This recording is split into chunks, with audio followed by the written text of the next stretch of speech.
Alors, s'il vous plaît, il nous fait plaisir d'accueillir M. Westveld, Samuel et Berthelet. Je vais vous expliquer un petit peu. Donc, chacun de ces messieurs va avoir 3 minutes 20 de présentation. Pour ça, on aura une période d'échange de 35 minutes entre les membres de la commission. Alors, je vais débuter immédiatement avec M. Westveld, qui est en commission avec nous. Merci beaucoup d'être ici. La parole est à vous. Merci. Merci. Merci, M. le Président. Merci à vous tous. Merci pour l'invitation, que je puisse me présenter et dire quelques mots au sujet du projet de loi, en particulier l'article 29 que vous connaissez très bien. Définir les lois et les libertés, les droits et les libertés humaines aura un impact majeur sur l'évolution de la nation québécoise et je suis reconnaissant que vous preniez cette responsabilité au sérieux. Je m'appelle Bernard, non, le nom de famille ne se prononce pas, parce que je suis né en Ontario. Depuis 2001, j'habite ici à Québec avec mon épouse Mélanie. Et nous sommes parents de 8 enfants. Et oui, ils sont tous nés des mêmes parents, ce qui se fait encore de nos jours. Puis il y a 2 jours, on a reçu un petit enfant, un petit-fils, qui est handicapé. Et c'est un très beau cadeau. Nous avons les enfants à cœur, tous les enfants, aussi les enfants à naître. Chacun est une personne. Chacun a une voix. Et nous devrions faire entendre la voix de chaque personne. Voilà la raison pour laquelle j'ai demandé de faire une présentation devant cette commission. Je veux faire entendre la voix des enfants à naître.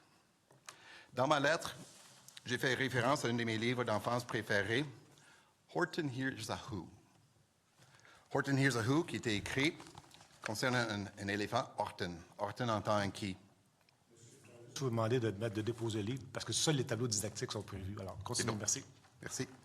Horton est un éléphant qui, un jour, il entend une voix. Il découvre que cette voix vient d'une graine de poussière.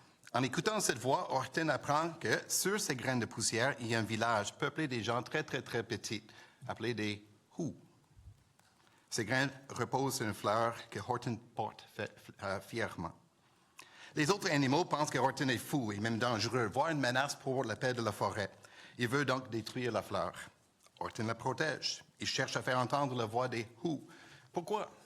Il répète, A person is a person, no matter how small. Même minuscule, une personne est une personne. À travers beaucoup d'épreuves et d'efforts, Horton réussit à faire entendre la voix de ces personnes minuscules et leurs vies sont sauvées. Alors moi, je m'appelle Horton. Non pas à cause de Tim Horton, même j'aime boire le café.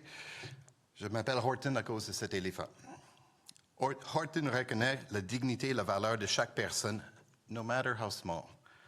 Et je désire faire entendre la voix des enfants, no matter how small. Mais comment? Voilà le défi.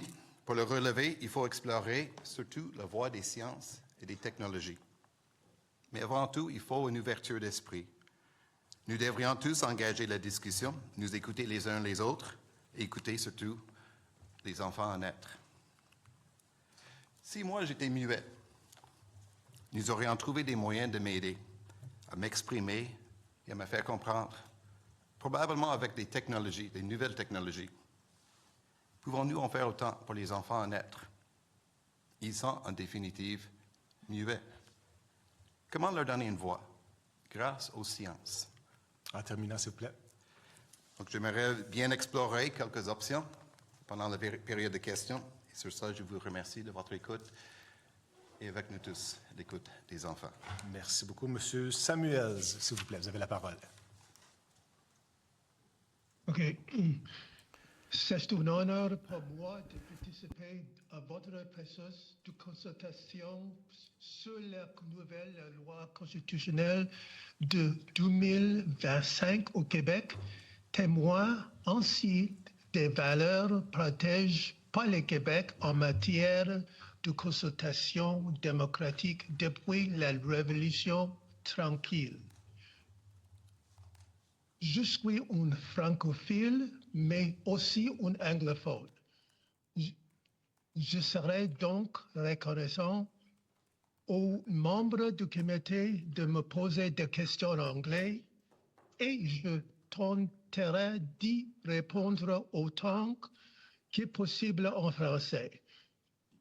J'offre aujourd'hui à votre comité mon expertise en droit constitutionnel et mon appartenance à la communauté universitaire où j'étais formé par le professeur Stéphane Dupré de l'Université de Toronto, décidé il y a quelques années un décret de l'Ordre du Canada pour son œuvre remarquable sur les questions constitutionnelles canadiennes.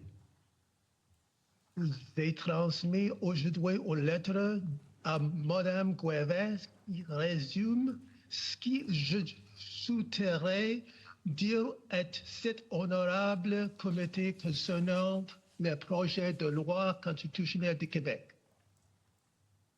Je propose aujourd'hui respectueusement en formulant mon compétence telle qui décrit dans ma lettre à Mme Guevin, afin de créer ce qui, je crois, être une constitutionnelle révisée, fondée sur un esprit d'individualisme et de responsabilité sociale qui inspire l'esprit canadien essentiel du Québec et non sur des valeurs autocratiques qui menacent notre destruction sociale et culturelle.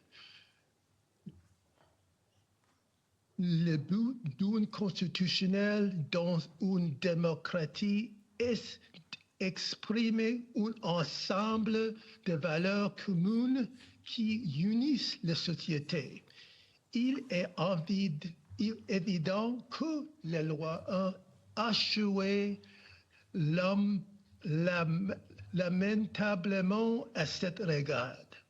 Il est essentiel que nous prenions une direction complètement différente si nous voulons utiliser une constitutionnelle commune utile de construction pour la survie nationale. Merci beaucoup, le comité. Merci beaucoup, M. Samuels. Je vous rappelle qu'on a de l'interprétation simultanée. M. Berthelet, s'il vous plaît, la parole est à vous. Monsieur le ministre, Mesdames et Messieurs les députés, membres de la Commission des institutions, ne disposant dans un premier temps que de quelques précieuses minutes, je vous invite d'emblée à consulter le document écrit que vous devriez avoir reçu ce matin, lequel détaille davantage les recommandations que je vous ferai brièvement aujourd'hui, donc en 4 points à l'oral, et en présente ensuite quelques autres. Donc, tout d'abord, j'aimerais en fait inviter le gouvernement et le Parlement québécois à considérer sérieusement l'occasion donc du dépôt de ce projet de constitution comme étant une occasion pour adopter un hymne national pour le Québec. On pourrait revenir à la période de questions. Donc, deuxièmement, toujours sur les symboles de la nation, je ne suis pas d'avis que le principe du français comme langue commune et publique au Québec soit incompatible, ni d'une part avec l'insertion dans la Constitution du Québec d'une charte des droits linguistiques de la minorité historique anglophone du Québec, ni d'autre part avec une forme de reconnaissance officielle et constitutionnelle des langues autochtones historiquement présentes sur notre territoire. L'État du Québec, évidemment, c'est l'État national de la nation québécoise, mais l'État du Québec, comme tout État des Trois-Amériques, c'est aussi un État multinational au sein duquel les nations autochtones qui en partagent le territoire doivent pouvoir s'épanouir et s'émanciper à leur pleine et juste mesure.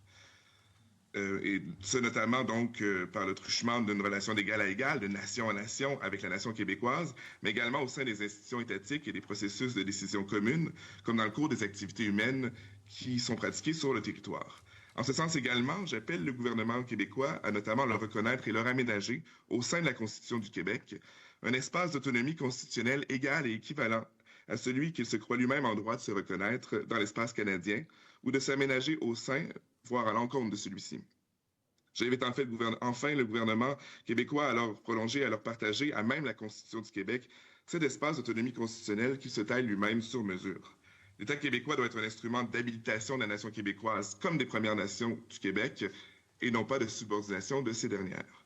Troisièmement, je suis en accord avec la préséance de l'égalité homme-femme et la réitération de la laïcité institutionnelle. Toutefois, il serait, à mon avis, tout aussi opportun de mobiliser les moyens que nous offrira l'établissement d'une Constitution du Québec afin de renforcer également l'égalité entre les orientations sexuelles et les expressions de genre.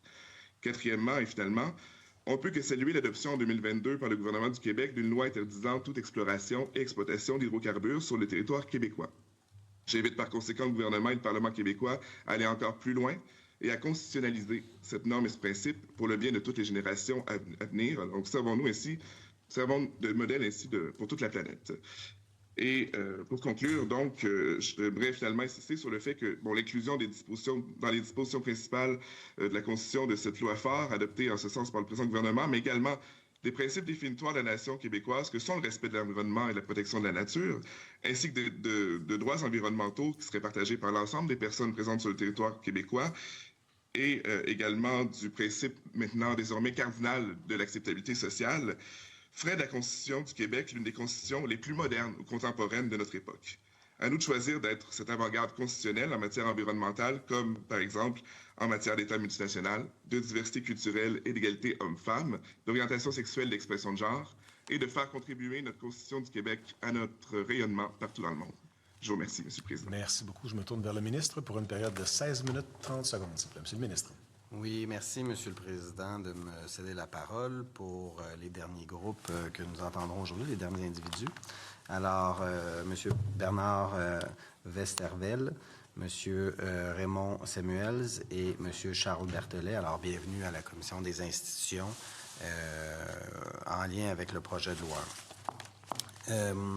Monsieur Westervelle, bonjour. Je vous remercie de venir en commission parlementaire. Par contre, je ne partage pas du tout votre point de vue. Puis le gouvernement du Québec également ne partage pas du tout votre point de vue.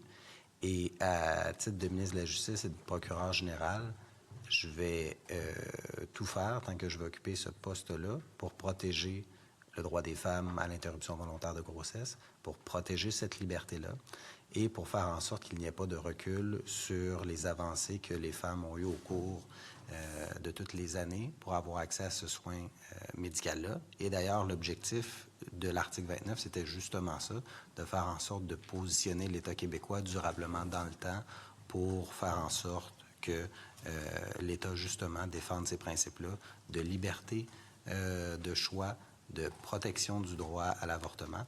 Alors, je voulais vous signifier ça formellement, que la position du gouvernement à cet effet-là, elle est extrêmement claire de notre côté.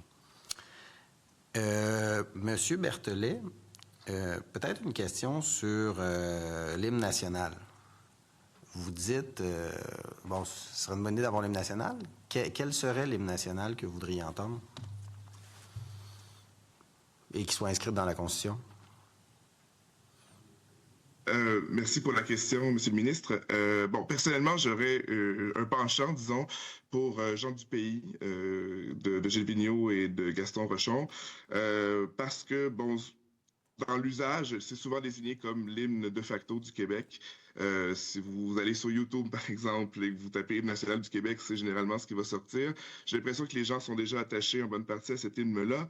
Ensuite, sur papier, vous avez un argumentaire un peu plus complet, mais je trouve que dans cet hymne, il y a quelque chose d'abord d'original. C'est un hymne qui parle d'amour, de fraternité, plutôt que, entre autres, de célébrer des exploits guerriers comme tant d'autres hymnes nationaux. Je pense que ça marquerait bien la distinction du Québec et l'identité québécoise.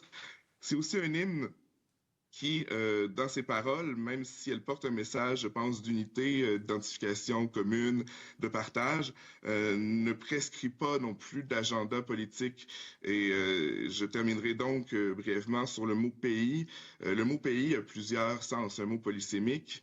On peut parler les pays constitutifs, par exemple, du Royaume-Uni, que sont l'Écosse, les Pays de Galles. On peut parler des Pays basques, de l'arrière-pays. Donc, le mot « pays » ne veut pas nécessairement dire « pays », mais en même temps, dans cet hymne national-là, il y a quelque chose qui rassemble, je pense, autant les gens qui voient l'avenir du Québec au sein du Canada que les gens qui voient l'avenir du Québec en dehors de celui-ci. Voilà. C'est intéressant ce que vous soulevez sur la notion de pays. Donc, vous dites le Québec, dans le cadre de son hymne, pourrait être considéré comme pays? Je pense que le Québec n'a pas besoin d'être un pays souverain pour être considéré comme un pays ou que les gens s'y sentent attachés ou s'identifient comme à un pays, effectivement. je pense que c'est tout à fait possible et que sémantiquement, en fait, le mot pays n'engage pas un État souverain ou un État indépendant. Donc, Est-ce que vous croyez que pour l'État québécois, le fait de lui donner des outils supplémentaires en termes constitutionnels et juridiques pour affirmer son autonomie en tant qu'entité fédérée ou en tant que pays à l'intérieur du Canada, vous pensez que ça fait avancer les intérêts du Québec?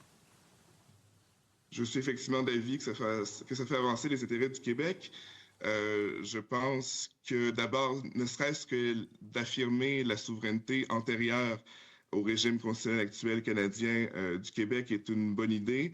Je pense que le Québec en lui-même est une entité libre, capable d'assumer son développement, évidemment, par lui-même, mais est une entité juridique qui mérite d'avoir sa propre structure constitutionnelle et qu'effectivement, cette construction-là de l'État québécois fait avancer le Québec, sert le Québec et de lui donner des balises assez claires sur la façon de défendre son autonomie. C'est une première qu'on n'a jamais vue, qu'on n'a jamais tenté non plus à l'intérieur de la Fédération canadienne. Donc, je le vois de façon assez positive. Et en même temps, il y a aussi la question justement des symboles. Et c'est quand même curieux parce qu'on a un drapeau national, une devise qui sont d'ailleurs inscrits tous deux dans la Constitution, mais jamais de gouvernement, alors pourtant que des gouvernements nationalistes se sont succédés à Québec, n'ont pensé adopter officiellement un hymne national pour le Québec, alors que c'est les symboles des nations, d'une nation les plus visibles et les plus audibles. Est-ce que, outre gens du pays, il y a d'autres hymnes qui pourraient être considérés ou vous croyez que ça fait vraiment consensus? Est-ce qu'on a des choix alternatifs ou vous croyez que les gens les Québécois prendraient ça pour acquis que, ben oui, ça serait normal qu'on sélectionne gens du pays? Il y a certainement des choix alternatifs. Il y a d'ailleurs des propositions qui ont été faites à travers les années, soit par des pièces originales, soit ici et là des gens qui mentionnaient d'autres pièces, que ce soit Gilles Vigneault ou d'autres artistes, évidemment. On pourrait aussi même mandater des gens pour composer un hymne national ou faire un concours de composition et de rédaction d'un hymne national. Il y aurait plein de façons de s'y prendre. Hein. Donc, voyons-le en 2 points. Moi, je suis pour l'adoption d'un hymne national pour le Québec. Par ailleurs, ma préférence, mais pas pour des raisons quand même, je pense, réfléchies et raisonnées, c'est ce genre du pays. Mais après, effectivement, il y aura d'autres choix. OK. Mais exemple, libérez-nous des libéraux, c'est pas une option. Bon, si vous pas... C'est une blague. Non. C'est une blague. Bon, dans ce cas-ci-là, non. Par contre, est-ce qu'il est possible d'adopter aujourd'hui, au 21e siècle, un hymne national qui est dans un autre style musical que les hymnes nationaux dont on a l'habitude? Peut-être aussi. OK. Je vous remercie.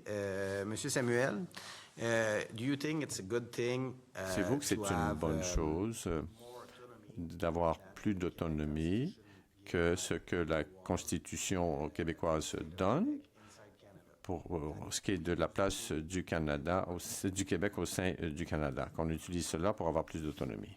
Was that a question for me, your honorable minister? I didn't quite C'est hear une that. Could you question. repeat that again, honorable minister? Je vous demandais, pensez-vous que c'est une bonne chose d'utiliser le projet de loi 1 pour avoir plus d'autonomie pour l'État du Québec à l'intérieur du Canada, pour avoir plus d'outils à l'intérieur du Canada, pour être certain que l'État du Québec a plus de pouvoir et plus d'outils à l'intérieur du Canada? À mon avis, honorable ministre, le concept derrière cela est basé sur le fait que le Québec doit avoir plus de pouvoir pour se sécuriser à l'intérieur du Canada. À mon avis, c'est une vision, une approche qui va dans la mauvaise direction parce que un des aspects critiques de la discussion qui manque dans cette idée du Québec par rapport à la protection de l'identité française, c'est que le fait que l'identité française va au-delà du Québec, partout au Canada, même dans les territoires du Nord-Ouest. Je pense que la protection de la langue française repose sur l'idée d'origine des Canadiens qui ont inspiré l'idée de la diaspora canadienne-française. Donc, le centre serait au Québec et ça s'est distribué partout au Canada. La protection du français, donc, devrait reposer sur le fait de rester fidèle à l'idée que le Québec est le cœur, le foyer de la langue française au Canada, mais qu'il faut aller regarder au-delà du Québec pour ce qui est de la diaspora des francophones qui existe au-delà du Québec, pour essayer de créer un environnement qui va simultanément sécuriser l'identité du francophone au Québec et celle des francophones hors Québec. Et à ce moment-là, on verrait le Québec,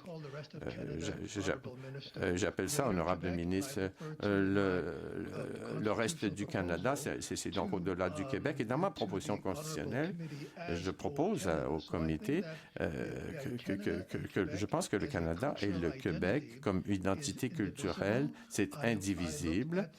Et par exemple, un des aspects importants qui a manqué là, dans l'idée de l'identité française, je pense que trop souvent, le Canada est vu comme quelque chose d'étranger, alors que les francophones, c'était les premiers à s'appeler Canadiens. Au 19e, la Société Saint-Jean-Baptiste a adopté la feuille d'érable pour être le symbole de la survie francophone. Alors, pour être fidèle à l'idée de la survie francophone au Canada, la feuille d'érable a été donc adoptée comme emblème canadien et c'est simultanément l'emblème des francophones.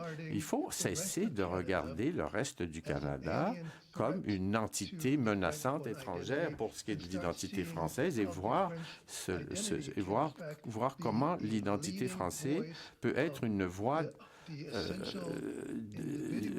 un guide par rapport à cet individualisme pour vraiment se rappeler ce qui a mené à l'adoption de la feuille d'érable par rapport à la fleur de lys qui était reliée davantage à la France. Donc, il faut, pour être fidèle à l'idée de survie nationale, il faut cesser de regarder le Canada comme un symbole culturel menaçant et étranger, menaçant pour l'identité française. Il faut voir l'identité française comme une force, comme faisant partie de la société canadienne et la façon d'assurer la sécurité française, l'identité française, c'est de protéger le Canada comme environnement qui puisse continuer d'alimenter l'identité française. Député de Saint-Jean. Monsieur le Président, Mr. Samuels,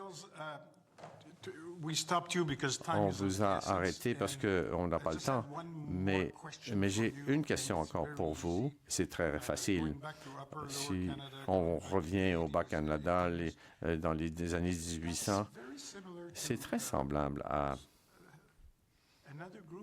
un autre groupe qu'on a entendu depuis quelques jours, le Parti canadien. Est-ce que vous faites partie du Parti canadien? Est-ce que vous avez des relations pour ce qui est de défendre un peu vous voulez dire le Parti canadien du Québec? Non, je ne fais pas partie de ce groupe. Je fais partie d'un groupe. Je fais partie du Parti canadien, mais ce n'est pas vraiment un parti officiel, ce n'est pas la même chose. Nous, on veut endosser le Parti canadien d'origine. C'est ça que je voulais savoir. Merci beaucoup, M. Samuel. M. Westeveld. Ministre, je ne partage pas vos opinions et je n'ai pas besoin de détails sur ce que vous avez dit, mais merci de l'avoir dit. Parce que c'est ce que c'est, la démocratie. Chacun a le droit de s'exprimer. Vous vous êtes exprimé. Monsieur Berthelet, je vous écoutais, puis je ne savais pas exactement par où prendre la fraîcheur, la candeur de ce que vous aviez à nous proposer pour un projet de loi constitutionnel qui va dans toutes les directions. Laissez-moi vous dire que, avec beaucoup d'ambition, puis c'est pas un manque d'ambition, mais tout un chacun a une idée sur ce que ça devrait être et comment ça devrait se faire, une Constitution. Mais c'est pas un buffet non plus, là. Dans la mesure où, parce que vous avez parlé entre autres d'environnement, vous avez parlé de plein de choses que vous voudriez voir enchâssées dans la Constitution. Sauf erreur, ce que le ministre a tenté de faire en déposant sa Constitution, c'est d'aller regrouper les pièces maîtresses de nos lois fondatrices pour les protéger davantage. Mais ce n'est pas une fin en soi. À partir du moment où les experts sont venus nous dire, ben non, mais là, on peut continuer là-dessus après, là, on peut bonifier, on peut avancer, on peut le mettre pas nécessairement au goût du jour, parce que ce serait trop facile de changer la Constitution toutes les semaines, mais de lui donner une direction puis un sens pour l'avenir et de construire dessus. On pourrait s'entendre, vous et moi, là-dessus, voir votre sourire? Écoutez, je ne sais pas si vous trouvez que c'est trop ambitieux en général pour certaines des propositions que je fais, ou si c'est plutôt que des choses qui devront s'étaler dans le temps. Toujours est-il que le projet déposé maintenant, ça nous permet d'avoir une conversation enfin sur une Constitution du Québec un peu plus concrète que celle qu'on a pu avoir par le passé, et que donc je vous fais mes propositions bien humblement en tant que citoyen, en partant de là où je parle, c'est-à-dire aussi un peu en tant que sociologue. Il y a des points pour moi fondamentaux, évidemment. Je pense que, bon, l'adoption d'un hymne national, ce serait pas de trop, ça viendra peut-être après, ça peut être amendable. D'ailleurs, la formule d'amendement de proposer garde la Constitution quand même assez ouverte, un vote du Parlement, mais ça, c'est une autre question, la formule d'amendement, mais ouais, il me reste simplement en disant... Il me reste moins d'une minute. Monsieur Berthellet, il me reste moins d'une minute, puis je voudrais que vous puissiez répondre. C'est parce qu'on devient vite boulimique, là. C'est comme, oui, il faudrait mettre ci, il faudrait mettre ça. Et essentiellement, le but, c'est d'augmenter le pouvoir du Québec dans la Fédération canadienne. Ça, vous trouvez que ça tient la route? Peut-être pas avec tout ce que vous voulez en arrière, mais ça tient la route d'aller chercher plus de pouvoir? Je trouve que ça tient la route. Je trouve absolument que ça tient la route. Cela dit, il y a aussi un peu de droit nouveau. Hein. Vous avez, entre autres, la question de l'avortement. Là, je ne me prononce pas sur l'opportunité de constitutionnaliser ou de mettre en droit positif cette question-là. Mais dans la mesure où vous avez pensé à ce type de matière à mettre dans la Constitution, je pense que notamment l'environnement, il pourrait y avoir des matières à y réfléchir. Mais je vous invite à réfléchir à tout ça. Voilà. Merci beaucoup, M. Berthellet.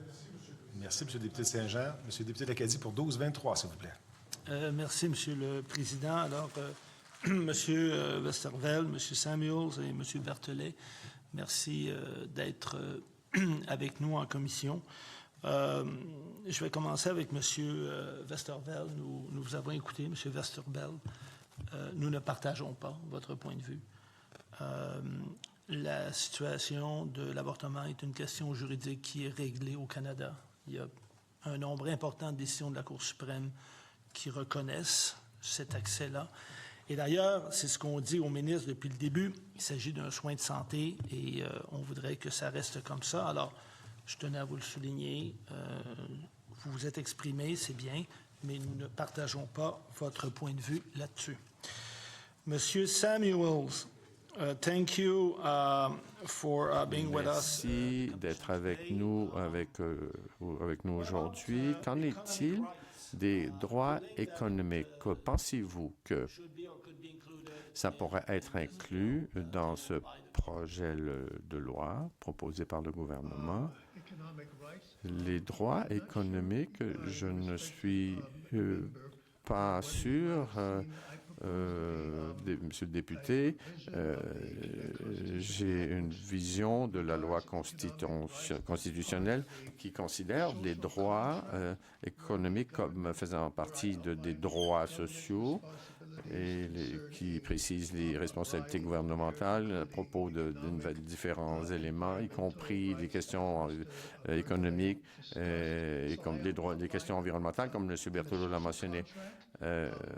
Donc, c'est un contrat social avec les responsabilités du gouvernement pour ce qui est des questions sociales, environnementales, économiques, et tout ça, ça fait partie d'un contrat social.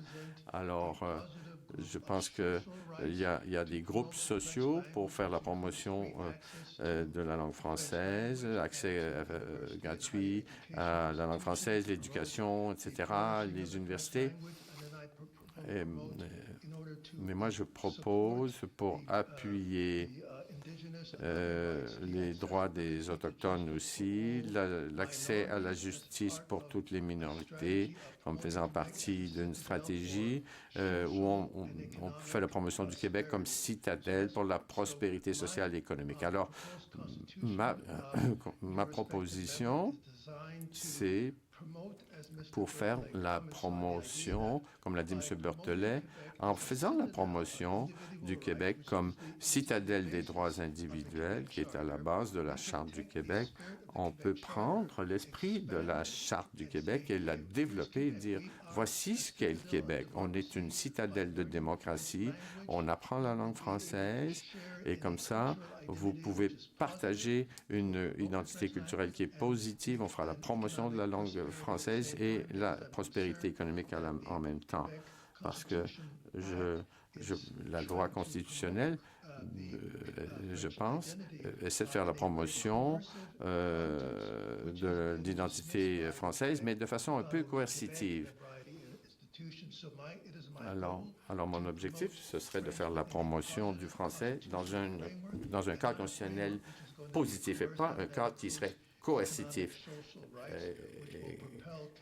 On veut propulser le Québec comme un exemple moderne pour ce qui est d'une démocratie qui devrait se développer.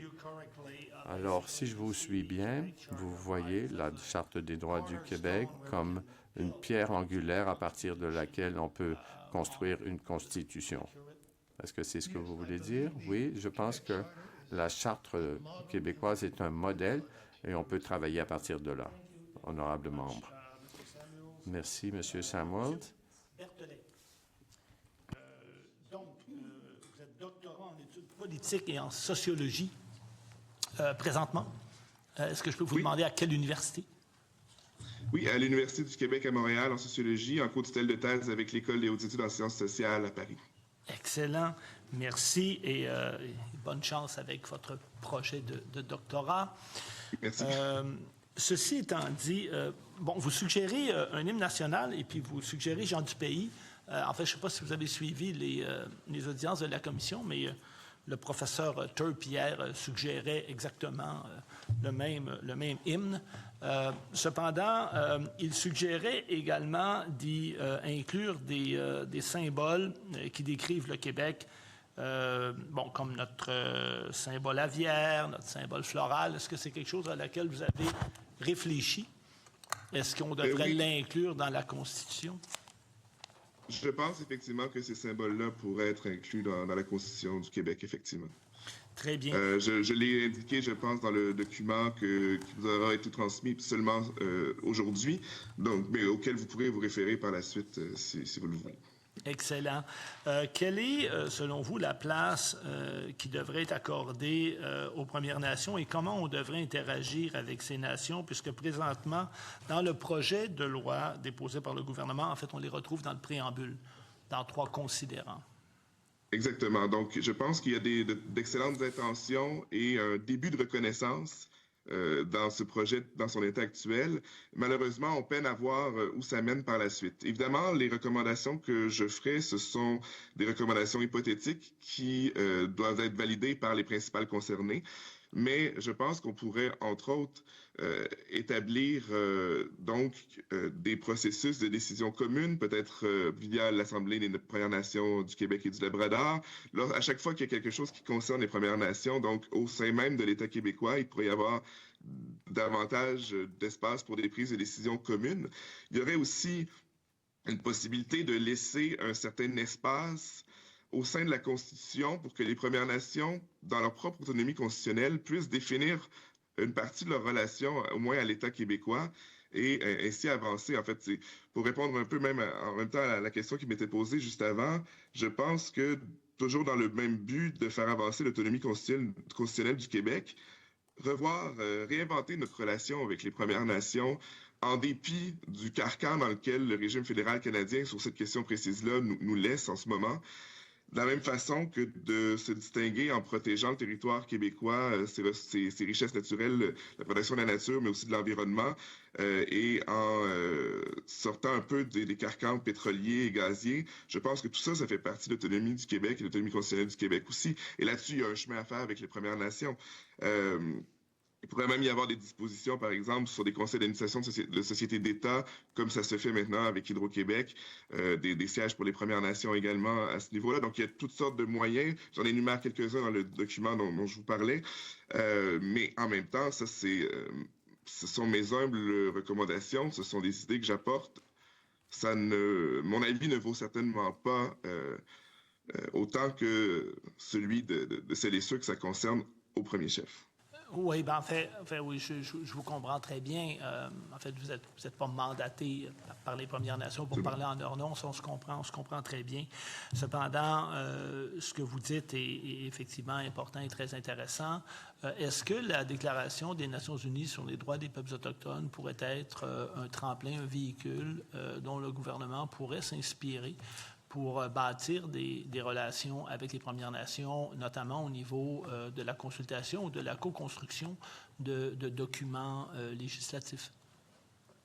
Oui, je pense que c'est tout à fait le cas. Le gouvernement pourrait se déclarer lié, comme il l'a fait avec l'accord de Paris, par exemple, sur le climat, donc pourrait se déclarer lié à cette déclaration. Il pourrait aussi, en droit interne, justement, en traduire, en importer les principes, notamment le principe de consentement préalable, libre et éclairé. Et à ce moment-là, effectivement, je pense qu'on a là un outil qui a une solidité d'outils international quand même, sur lequel on pourrait se baser pour définir cette relation-là, effectivement. Donc,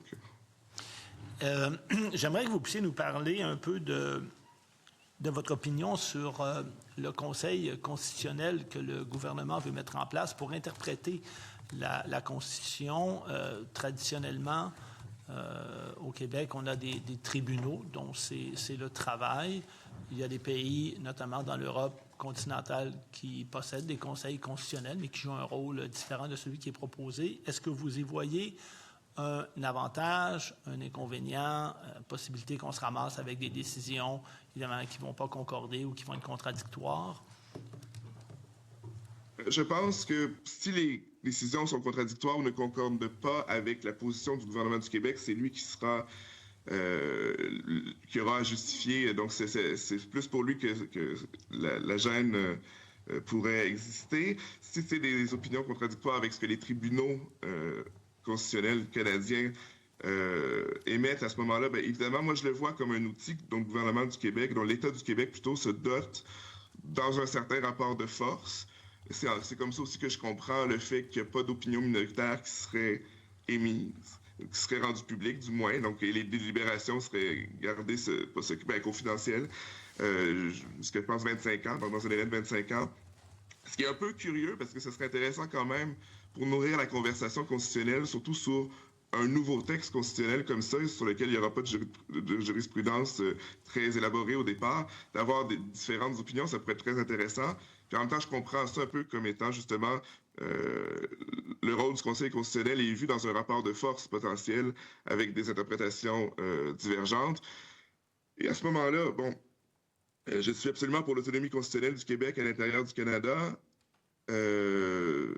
mais j'ai pas d'opinion forte sur cette question-là. Bon, je sens que je suis ambivalent. Pouvez-vous préciser votre pensée quand vous parlez d'un rapport de force? Avec qui? En quelques secondes, M. Berthellet, s'il vous plaît.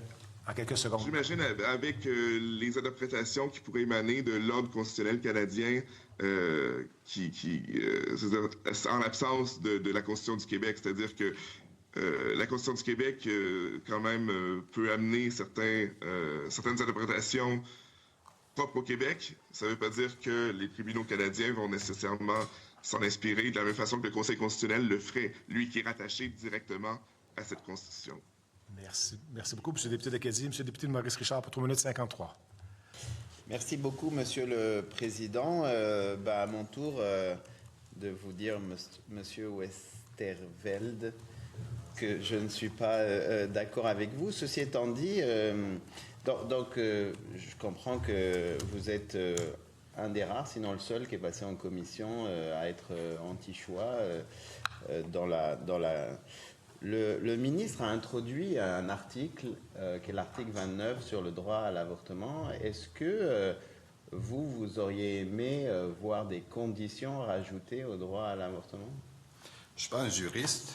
Merci, monsieur le ministre. J'ai très peu de temps, hein, si vous pouvez. Oui, allez-y. Non, je ne suis pas un juriste, mais peut-être 2 commentaires. Le fait que l'ajout de cet article a fait beaucoup brasser dans les médias, ça veut dire qu'il n'y a pas un consensus dans la population québécoise, comme on prétend.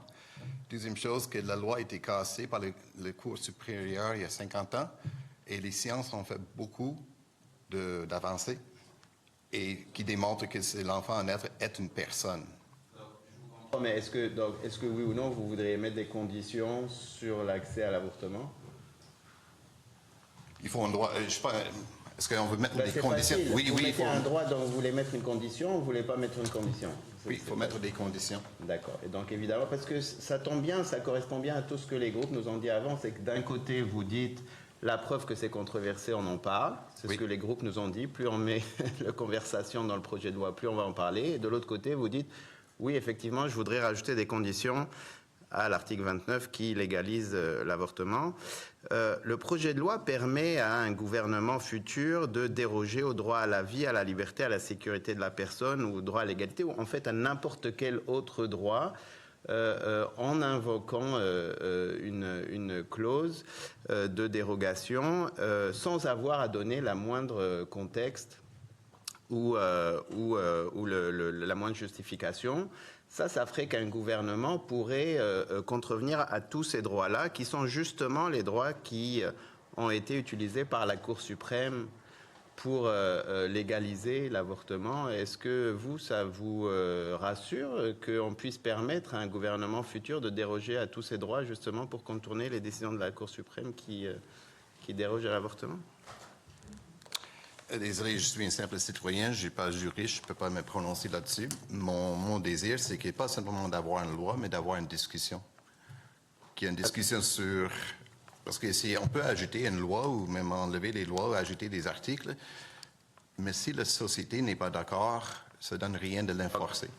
Donc, exactement. Fait que vous devez être content, parce qu'il y a 2 ans, la ministre de la condition féminine a démarré une conversation. On pensait l'avoir fermée. Aujourd'hui, le ministre de la Justice redémarre une conversation. Vous êtes d'ailleurs devant nous ici. J'imagine que ça vous rend heureux qu'il y ait une conversation. Oui, pour les enfants à naître, je suis très heureux, oui. Merci. Bon, mais je vois que le ministre a rendu malheureuses toutes les féministes qui sont passées, sauf la personne anti-choix qui est venue devant nous, qui semble très heureuse. Merci beaucoup, monsieur le Président. Merci beaucoup. Avant d'aller plus loin, monsieur le député de l'Acadie, je crois que vous avez souhaité adresser une demande à la Commission. Vous avez raison, monsieur le Président. Je vous remercie. Nous complétons cette consultation générale sur le projet de loi du ministre. En conséquence, vous me permettrez de formuler une demande conformément à l'article 176 de notre règlement afin que la Commission se réunisse en séance de travail demain parce que nous souhaitons formuler des observations et des recommandations. Je vous remercie, monsieur le Président. Merci beaucoup. Donc, la Commission va faire les suivis requis nécessaires pour le suivi. Cela dit, avant de terminer, je dépose les mémoires des personnes et des organismes qui n'ont pas été entendus et compte tenu de là, la Commission, ayant complété son mandat, ajourne ses travaux sine die. Merci beaucoup.